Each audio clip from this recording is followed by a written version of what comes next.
What's up YouTube, I'm Xero Zeus and welcome back to another Boruto video. This is going to be my Boruto episode 162 review. Please like, subscribe, share, and comment. Thank you for watching, and let's get right into the video.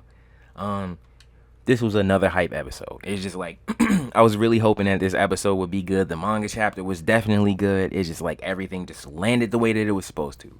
So this episode actually picks up the plot from last episode, and you see all the guys surrounding the castle, and Boruto and Konohamaru have basically been framed, and it's just like it had a really dope plot thread just laid out for them, and I wanted to see how it was going to play out. So basically, you see Boruto, it picks up where it left off. You see Boruto and Konohamaru basically scoping out the scene and seeing that it's over.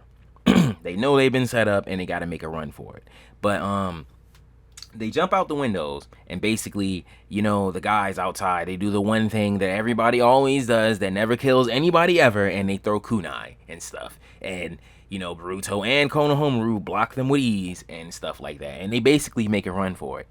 So you just have this town of people, right, chasing them. And it's really funny because the perfume thing from last episode comes back into play. I was really thinking like it was just a thing that they were just going to use inside of the castle and it wasn't going to mean anything in the future. I was wrong.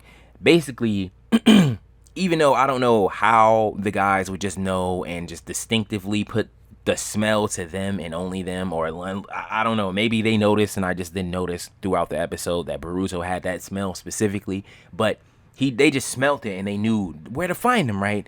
And it's really funny. It's really funny because Boruto gets a couple of lessons in this episode, I feel like. Shinobi lessons. And me and somebody were actually watching the episode together, and we were talking about how, like Konohamaru should be the one that's like bestowing this knowledge, this wisdom upon Boruto. Like, he should have been doing stuff like this. He's been on so many missions, not that many that we've seen, but he's been on so many to the point where he should have been said something along these lines to him. But basically, you have this moment where Boruto has the perfume smell, and they can tell that they can, they're following them, they're tracking them with the smell. So it's like this sewer, like, line thing. I forgot exactly what they called it. And it was really funny because Mujino asked Boruto to jump in, and he was immediately like, yeah, it's some things that are going too far. And he was like, so you're absolutely saying no. He said, you're absolutely saying something. You're absolutely denying. And he said, I'm absolutely saying no. It was just really funny. It was really funny. I like that. That was really funny.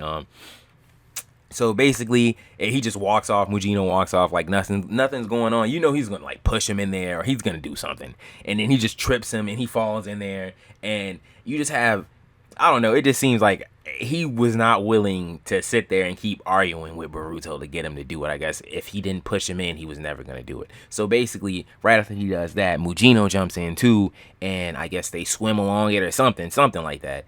And meanwhile, you have Konohamaru and Sarada, right? And I think the dude's name is Kirasaki.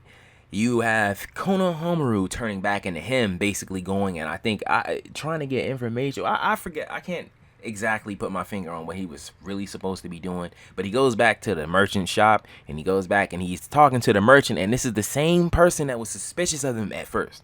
So it was just really funny in this moment how they just had like the same two big swole guys, like Boruto knocked out with ease last episode, and it just like, I don't know why they just showed them like they were so tough, because they're clearly not. But then he had other guys in there too.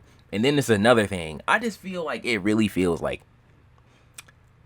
why they made the scene feel like Konohamaru was threatened by them. I know it's like maybe they just don't want to engage them and risk, like, I don't know, starting a war or something. I don't know, something along those lines. Maybe that's the reasoning for it. But they keep acting like they're so frightened to fight these ninja back. And it's just like, some of them probably aren't even ninja. They're probably just regular people running around. So I just don't understand that. But Sarada comes through. She punches the top of the roof, and the guys get so scared and run away. And basically, Konohamaru gets the save.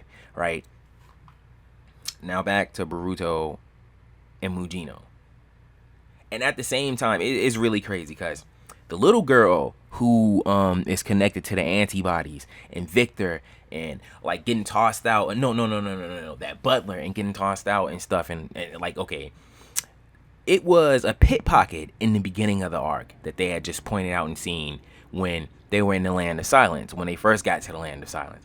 And come to find out, the pit pocket wants to help them because they helped him. And he does, I don't even know what he was talking about at the moment, but the antibody that Mitsuki was developing that saved that little girl so happened to be the pit pocket's sister. And so he decides that, because they basically get surrounded. They all get surrounded. They get put into, like, I guess you can't say a corner, but basically they get back into a corner. And from every way they have enemies.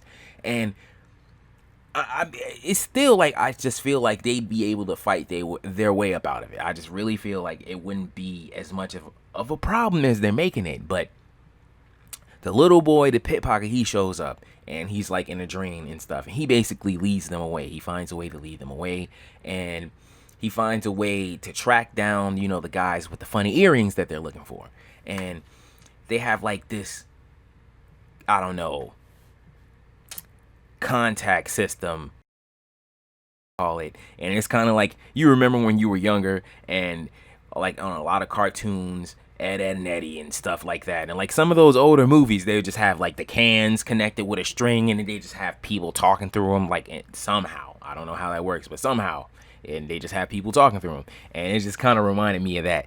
And it's just like, it really helped them out. He sent them all out on a little mission to figure out where these guys were at or where they were going. And so I like how, okay, they figure out the information. The boy basically leads them out of the village completely safe. And so now it's like they basically foreshadow, kind of, before they like walk these few steps and the events take place, that ninja, there's gonna be other ninja looking for the Hershey Rama cell, and they're probably gonna want to get at, you know, Boruto and them, being the fact that those guys lied on them. It's like, when you think about it, the little pink hairy guys, I don't know their names, but they're kind of smart. They figured out a way to dodge the village, the criminals in the village, and the other villages that are going to come afterwards that are going to be looking for them outside of this Land of Silence. So I think that was like kind of smart. They were kind of smart on that one. I don't really like them like that, but they were kind of smart. And so basically, Boruto and the others, they're talking about how, you know, it's other ninja bound to be searching for the Hershey Rama cell. And then at this exact moment, I think it was Sarada words, at that exact moment, they showed up. I think it's the Cloud, I want to say. It's the Cloud Village. And I don't know, man. It's just looking pretty hype because I wasn't expecting that. So it's going to be nice to see what the next episode looks like, too. It'll be nice to see what they have going on next episode. And I forgot to mention, in this episode, they most definitely previewed, like, I don't know, they like snippet Deepa just eating like steak, and he was just like, yeah, it tastes like sand or something like that. And he just, man, he is that whole bot type B, man. He is definitely on that bot type B. Like, I just can't wait to see him in action. But we're gonna talk about that in a preview. But I'm gonna end the video right here. This has been my Boruto episode 162 review. Please like, subscribe, share, and comment. Thank you for watching.